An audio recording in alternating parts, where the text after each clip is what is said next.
معزز محترم حاضرین و سامعین، آج کی گزارشات کا تعلق فقہ حنفی کے بانی و مؤسس مدون مجتہد اعظم فقیہ اعظم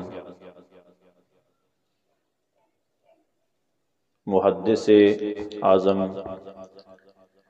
امام الفقہاء امام المجتہدین امام المحدثین امام المفسرین امام المتکلمین زینت العلماء زبدۃ الاتقیاء سراج الامہ امام اعظم ابو حنیفہ نعمان بن ثابت رضی اللہ تعالی عنہ کے حوالے سے ہے۔ چونکہ بعض روایات کے مطابق رجب میں اور بعض روایات کے مطابق شعبان میں آپ کا وصال ہے، 80 ہجری میں آپ کی ولادت ہوئی اور 150 ہجری میں آپ کی وفات۔ یوں 70 سال میں آپ نے جو کام کیا وہ شاید 700 سال میں بھی بڑے بڑے اہل علم نہیں کر پائے، جو آپ نے مختصر سے وقت میں ایک عظیم الشان کام سر انجام دیا، اور وہ قرآن و حدیث سے، آثار صحابہ سے اپنی دی ہوئی خداداد صلاحیتوں کو استعمال کرتے ہوئے امت مسلمہ کے لیے سینکڑوں ہزاروں مسائل کا استنباط اور اخذ تھا کہ آپ نے سینکڑوں مسائل بلکہ ہزاروں مسائل، بعض نے یہ لکھا ہے کہ 83,000 مسائل آپ نے مستنبط کیے اور امت مسلمہ تک پہنچائے۔ آپ کا اسم گرامی نعمان ہے، اور اس کے اندر بھی آپ کی عظمت کی نشانیاں موجود ہیں۔ نعمان کے بارے میں علماء نے لکھا ہے کہ اس کا لفظی معنی خون بھی ہے، روح بھی ہے، اور خوشبودار پھول بھی ہے۔ تو علماء کہتے ہیں کہ اللہ کی طرف سے یہ ایک انتخاب تھا آپ کے لیے اس نام کا، جس میں اشارہ تھا اس چیز کی طرف کہ آپ کی حیثیت مجتہدین کے اندر، علماء کے اندر، محدثین کے اندر ایسی ہوگی جیسے جسم میں ایک روح یا خون کی حیثیت ہوتی ہے، کہ جسم کے اندر سے خون کو نکال دیا جائے تو جسم مردہ ہو جاتا ہے، اس کے سارے کام ختم ہو جاتے ہیں، سارے فنکشن محدود ہو جاتے ہیں، ختم ہو جاتے ہیں۔ ایسے اگر اسلام کے اندر اور بالخصوص فقہ کے اندر امام اعظم ابو حنیفہ رضی اللہ تعالی عنہ کے کام کو نکال دیا جائے تو اس کی بھی یہی کیفیت بنتی ہے۔ اور آپ کا اسم گرامی کا معنی خوشبودار خوبصورت پھول بھی ہے، جس میں اشارہ تھا اس چیز کی طرف کہ اللہ تبارک و تعالی آپ کو ایسے کام کرنے کی توفیق عطا فرمائے گا کہ قیامت تک امت مسلمہ کے لیے آپ کی حیثیت ایک خوشبودار پھول کی سی ہوگی۔ آپ کی کنیت ابو حنیفہ ہے، اور اس کی وجہ یہ بیان کی گئی ہے ابو حنیفہ کنیت کی کہ حنیف ایسے فرد کو کہتے ہیں جو باطل سے کٹ کے حق کی طرف مائل ہو جائے، ایسے شخص کو حنیف کہتے ہیں۔ جیسے خود قرآن میں آتا ہے، حضرت ابراہیم علیہ السلام کے بارے میں، ان ابراہیم کان امۃ قانتا للہ حنیفا، قل بل ملت ابراہیم حنیفہ، ابراہیم علیہ السلام کے جو اللہ نے اوصاف بیان کیے ان میں سے ایک وصف حنیف بھی بیان کیا۔ حنیف ایسے شخص کو کہتے ہیں جو پورا پورا حق کی طرف جھک گیا ہو، اس کا ایک رتی برابر بھی باطل کی طرف، جھوٹ کی طرف میلان نہ ہو، ایسے شخص کو حنیف کہتے ہیں۔ آپ کی دینداری، آپ کا تقوی،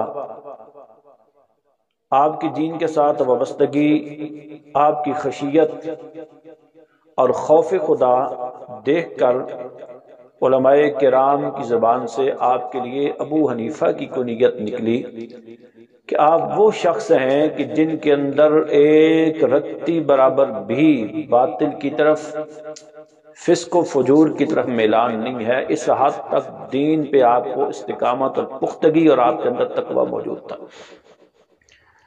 اس وجہ سے آپ کی کنیت ابو حنیفہ ہے۔ اور علماء نے لکھا ہے کہ حدیث پاک کے اندر بھی نبی پاک صلی اللہ تعالی وسلم نے آپ کے بارے میں ارشاد فرمایا، اور یہ حدیث کئی صحابہ کرام سے، کئی اسناد سے مروی ہے کہ میرے آقا نے فرمایا کہ اگر دین ثریا کی بلندیوں پر بھی چلا گیا، یا اگر علم ثریا کی بلندیوں پر بھی چلا گیا، تو ابنائے فارس میں سے ایک رجل، ایک شخص، ایک فرد وہاں سے بھی دین کو لے آئے گا۔ ثریا تاروں کے ایک جھرمٹ کو کہتے ہیں۔ فرمایا اگر دین زمین سے وہاں تک بھی اتنی دوری پر بھی چلا جائے تو فارس کے رہنے والوں میں سے ایک شخص اللہ تعالیٰ پیدا فرمائے گا، دین کو وہاں سے بھی اٹھا کر تو وہ امت مسلمہ تک پہنچائے گا، یعنی دین کی احیاء کرے گا، دین کی تجدید کرے گا۔ اور علماء نے لکھا ہے کہ نبی پاک صلی اللہ تعالی وسلم کی اس بشارت کے مستحق امام اعظم ابو حنیفہ رضی اللہ تعالی عنہ ہیں۔ کیا ائمہ مجتہدین میں سے کوئی امام بھی اس حدیث کا مصداق نہیں بنتا، کیونکہ وہ فارس کے رہنے والے نہیں تھے سوائے امام اعظم ابو حنیفہ کے۔ اور امام اعظم ابو حنیفہ وہ ہیں کہ جن کی علم کی برکتوں کے بارے میں،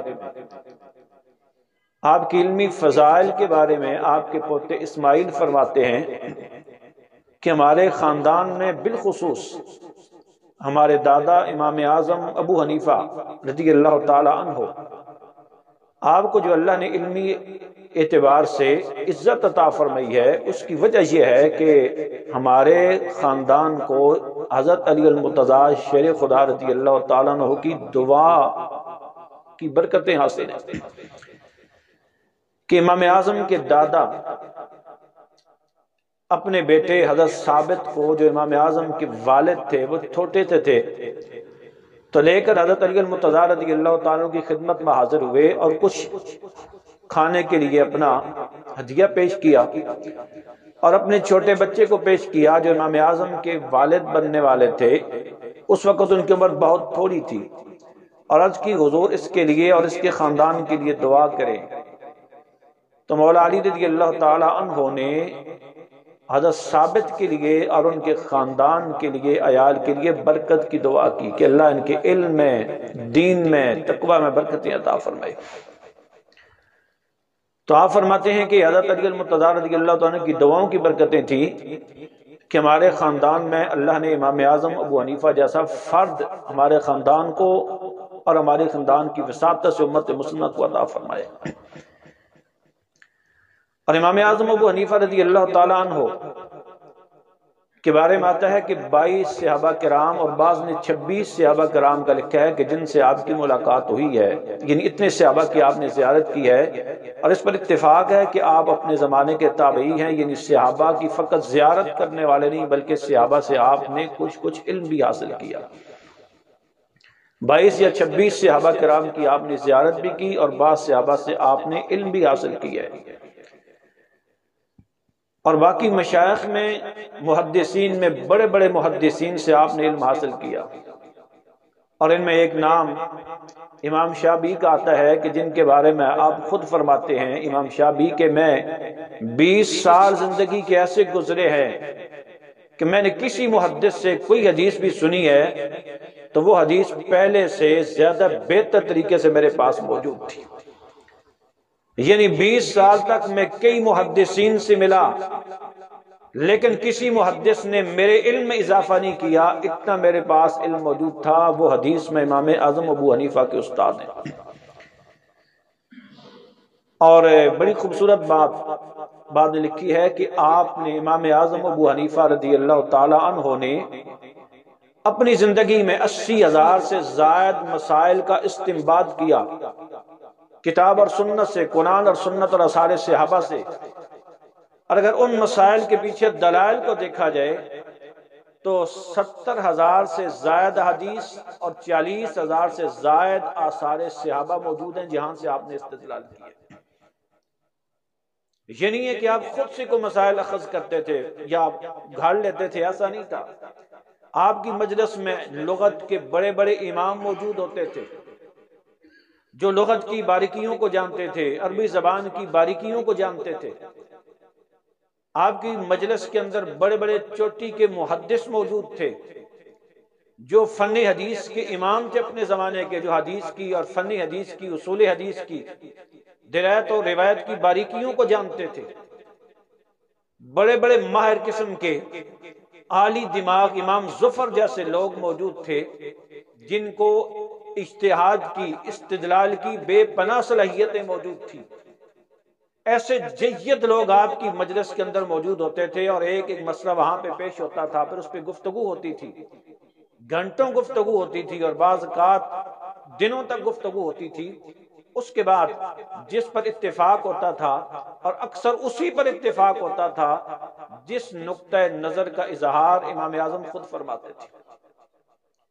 سب کو آپ کی استدلال کے سامنے جھکنا پڑتا تھا، اس کو تسلیم کرنا پڑتا تھا. اللہ نے استدلال کی اتنی قوت عطا فرمائی تھی کہ ایک مرتبہ امام مالک کے ساتھ آپ کی بات چیت ہوئی تو امام مالک ایک شاگرد فرماتے ہیں کہ میں نے اپنے شیخ سے پوچھا کہ آپ نے ابو حنیفہ کو کیسے پایا؟ انہوں نے کہا کہ ابو حنیفہ کے بارے میں تم پوچھتے ہو، ابو حنیفہ وہ ہیں کہ اگر یہ سامنے جو ستون ہے پتھر اور مٹی کا، ابو حنیفہ اگر یہ دعویٰ کر دے کہ یہ سونے کا ہے تو مجھے یقین ہے ابو حنیفہ اس کو سونے کا ثابت کر کے دے گا. اس لیے امام شافعی نے فرمایا تھا الناس عیال ابی حنیفہ فی الفقہ، کہ سارے کے سارے لوگ فقہ اسلامی کے اندر امام اعظم کی عیال یعنی محتاج ہیں اور ان کی اولاد ہیں. جس نے بھی اجتہاد کیا، استنباط کیا، مسائل کا اخذ کیا ہے، اس کے لیے بنیاد امام اعظم ابو حنیفہ نے فراہم کی. یہ آپ کی اللہ نے جو آپ کو ذہنی استعداد عطا فرمائی تھی، جو ذہنی صلاحیتیں عطا فرمائی تھی، علم کی وسعتیں عطا فرمائی تھی، اس کی کیفیت تھی. لیکن آپ کے تقوی پرہیزگاری کی یہ کیفیت تھی کہ شیخ ابو زورہ نے امام اعظم پر ایک مستقل جو ہے نا وہ کتاب لکھی. وہ فرماتے ہیں کہ امام کی زندگی میں آپ کا جو پیشہ تھا وہ تجارت کا پیشہ تھا اور اس پیشے نے بہت عروج پایا ہے اور آپ اپنے زمانے کے بہت بڑے تاجر بھی تھے.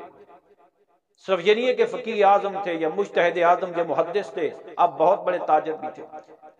اور آپ فرماتے ہیں کہ تجارت آپ نے سنت صدیقی کو اپنانے کے لیے تجارت کو آپ نے اختیار کیا ہے کہ حضرت صدیق اکبر رضی اللہ تعالیٰ کی سنت اور وہ بھی کپڑے کی تجارت تھی. شیخ ابو زورہ کہتے ہیں کہ آپ کی تجارت میں 4 بنیادی اصول تھے جس سے اللہ نے آپ کو عزت عطا فرمائی. پہلا اصول آپ کی تجارت میں یہ تھا کہ آپ کے اندر ہرس نہیں تھی، نفس کا غنا موجود تھا. آپ کا نفس ہے تھا، ہرس نہیں تھا. آپ تجارت کو اپنی ہرس ختم کرنے کے لیے نہیں اپنایا تھا بلکہ رزق حلال کے لیے اور سنت صدیقی کو جو ہے وہ اپنانے کے لیے آپ نے تجارت. چونکہ آپ ایک کھاتے پیتے مالدار گھرانے سے تعلق رکھتے تھے اس لیے شروع سے ہی دولت کا لالچ آپ کے اندر موجود نہیں تھا. یہ پہلی چیز تھی کہ آپ کی تجارت کے اندر ہرس موجود نہیں تھی، آپ کا نفس غنی اور سیر تھا. اور دوسری چیز آپ کی تجارت میں دیانت داری موجود تھی اور انتہا درجہ کی دیانت داری موجود تھی. اور اس کے واقعے میں ایک آتا ہے کہ ایک مرتبہ ایک بڑھی آئی آپ کے پاس، اور ہمارے ہاں اس طرح ہوتا ہے کہ اکثر تاجر یا 99% کہہ لیں تاجروں کا یہی ہوتا ہے کہ دوسرے آدمی کی کم علمی سے، نا تجربہ کاری سے یا اس کی مجبوری سے ہم لوگ فائدہ اٹھاتے ہیں۔ پتہ چلا فلاں آدمی مجبور ہے، اسے کوئی چیز بیچنے والی ہے، فوراً سے رابطہ کیا، مجبوری میں سستی بیچے گا۔ کسی آدمی کو اپنی چیز کی اہمیت کا احساس نہیں ہے کہ کتنی مہنگی ہے، وہ سستی بیچ دیتا۔ تو ہم کسی آدمی کی جہالت سے، نا تجربہ کاری سے یا اس کی مجبوری سے فائدہ اٹھاتے ہیں۔ لیکن امام اعظم کی زندگی دیکھیں کہ ایک خاتون ہے، بوڑھیا تھی، ان بیچاری کو پتہ نہیں تھا، ان کے پاس کوئی قیمتی چیز تھی۔ آپ نے پوچھا کتنی کے بیچو گی؟ کہنے کی یہ 100 درہم کی۔ فرمایا نہیں 100 کی نہیں، کوئی تھوڑا بڑھاؤ ریٹ۔ وہ بیچ رہی تھی، آپ خرید رہے تھے۔ یہ کبھی نہیں ہوا کہ بیچنے والا کہے 100 اور خریدنے والا کہے نہیں میں مہنگی خریدوں گا۔ وہ یہی کہتا ہے کہ تھوڑا کم ہی کرو، اس سے بھی کم کرو۔ بے شک اسے پتا ہو کہ بہت سستی ہے، پھر بھی کہے گا کم کرو۔ لیکن آپ وہ تاجر تھے جنہوں نے کہا نہیں اس میں ریٹ بڑھاؤ۔ اس نے کہا 200 کر لو اور میں اضافہ کرو۔ سوچ کے کہنے کی چلو 300 کر لو، اور میں کہ 300 بھی میں بھی نہیں خریدوں گا، تم اضافہ کرو۔ وہ مسکرے کہنے لگے آپ مجھے پاگل سمجھ رہے ہو، میرے ساتھ مذاق کر رہے ہو یا خریدنا چاہتے ہو؟ یہ کون سی تجارت ہے کہ بیچنے والا کہہ رہا ہے 100 کی بیچنی ہے اور خریدنے والا کہتا ہے نہیں اور اضافہ کرو اور اضافہ کرو، میں 300 تک پہنچ گئی ہوں، آپ پھر بھی نہیں خرید رہے اور میں اضافہ کرو۔ اس نے کہا تھا 400 کی، آپ نے 400 اس کو دیا اور فرمایا مائی صاحبہ بات یہ ہے کہ آپ کی چیز 400 کی ہی ہے لیکن آپ کو پتہ نہیں ہے۔ میں آپ کی کم علمی سے، نا تجربہ کاری سے فائدہ اٹھا کے 100 کی خرید کے آگے 400-500 کی بیچوں تو یہ میرا ضمیر اس کی اجازت نہیں دیتا۔ اللہ اس کے رسول کی دی ہوئی تعلیمات، ہمارے بزرگوں کی تعلیمات اس کی اجازت نہیں دیتی۔ دوسری چیز دیانت داری تھی، اور تیسری چیز عفو درگزر تھی، معافی تھی۔ ایک مرتبہ ایسے ہوا کہ آپ نے دیکھا ایک شخص آگے سے آ رہا اور آپ کو دیکھا چھپا، آپ نے غور کیا تو آپ کو احساس ہوا کہ اس نے کبھی آپ سے پیسے لیے تھے، کچھ چیز خریدی تھی یا لیے تھے، کچھ دینا تھا۔ آپ نے بعد میں اس کو بتایا اور فرمایا کہ میں نے جو بھی تجھ سے لینا تھا اللہ کے رضا کے لیے معاف کر دیا اور تم مجھے معاف کر دو۔ اس نے کہا جی میں آپ کو کیسے معاف کر دوں، آپ نے مجھ پر احسان کیا تھا وہ بھی معاف کر دیا ہے اور میں آپ کو کیا معاف کروں؟ آپ نے فرمایا کہ تم چھپے تھے اور مجھ سے ڈرے تھے، وہ جو میرا ڈر تمہارے اندر پیدا ہوا تھا، تم چھپے تھے، میں اس کی معافی چاہتا ہوں۔ اس کا میں اس لیے چھپا تھا کہ آپ کا کچھ دینا ہے، آپ کے سامنے آتے ہوئے شرمندگی ہوتی تھی۔ فرمایا وہ جو تمہیں شرمندگی ہوئی تھی، تمہیں ڈر لگا تھا، وہ میری وجہ سے ہوا تھا، تو یہ بھی میں نے تمہیں تکلیف دی ہے، میں وہ معاف بھی کرتا ہوں جو میں نے تم سے لینا تھا اور تم سے معافی بھی مانگتا ہوں۔ یہ تیسری چیز آپ کے اندر ایک درگزر موجود تھی آپ کی تجارت میں۔ اور چوتھی چیز انتہا درجے کی دینداری۔ ایک مرتبہ آپ اپنے وہ جو آپ کی تجارت کی جگہ تھی جہاں آپ کا مال پڑا تھا بیٹھے تھے، آپ کا بیٹا حماد تھے، وہ کچھ چیز بیچ رہے تھے، تو جب گاہک نے کپڑا دیکھا تو انہوں نے کہا اللہم صلی علی محمد۔ یہ ان میں رواج تھا، اپنی چیز کی تعریف کرنے کے لیے یہ کلمہ بولتے تھے، جیسے ہم ماشاءاللہ کہتے ہیں یا اور اس طرح کے الفاظ بولتے ہیں جس سے اپنی چیز کی تعریف ہوتی ہے۔ اور اپنی چیز کی تعریف کرنا کسی بھی تاجر کا اگر سچی بھی ہو پھر بھی دوسرے آدمی کو جو ہے نا وہ لانا مقصود ہو پھر بھی اچھا نہیں ہے، تقوی کے خلاف ہے، اور اگر جھوٹی ہو پھر تو ویسے ہی حرام ہے۔ اور ہمارے یہاں زیادہ تعریف جو ہے نا اپنی چیز کی جو ہوتی ہے وہ اکثر اوقات جھوٹ پہ مبنی ہوتی ہے۔ ہماری چیز میں جتنی چیز صلاحیت موجود ہوتی ہے، جتنی خیر یا خوبی ہوتی ہے، ہم اس سے بڑھ کر بیان کرتے ہیں، اور یہ چیز حرام ہوتی ہے اس طرح کرنا، دوسرے کو دھوکہ دینا جھوٹ بول کے۔ جتنا کپڑا تھا انہوں نے اس کے اوصاف بیان نہیں کیے، صرف انہوں نے کپڑا اٹھاتے ہوئے کہا اللہم صلی علی محمد۔ امام اعظم موجود تھے، فرمایا تم نے اپنے مال کی تعریف کی ہے، اب یہ کپڑا تم نے نہیں بیچنا، اس آدمی کو نہیں بیچنا، کیونکہ اس کو سامنے تم نے اپنے مال کی تعریف کر دی، اب نہیں بیچنا، یہ تقوی کے خلاف ہے، رکھ دو، کوئی اور آیا اس کو بیچ دینا، لیکن اس آدمی کو نہیں بیچنا۔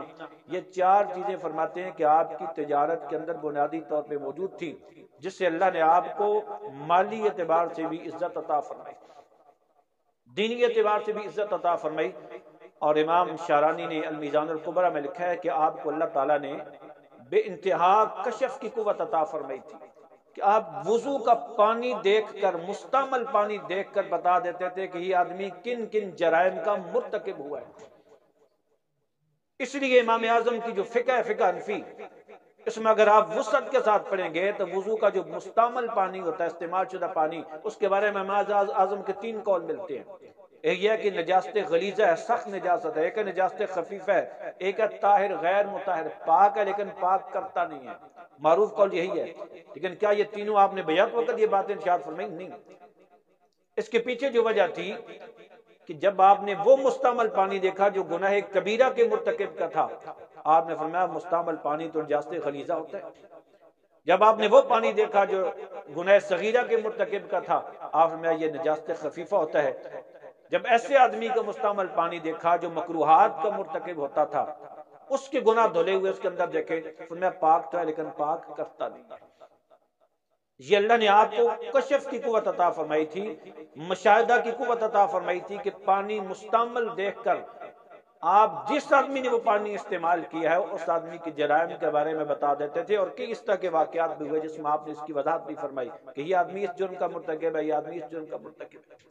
یہ شان اللہ تبارک و تعالیٰ نے امام اعظم کو عطا فرمائی تھی، اور وہ امام اعظم اللہ نے امت مسلمہ کو اور بالخصوص فقہ حنفی کے جو مقلدین ہیں ان کو عطا فرمائے۔ وما علی البلاغ۔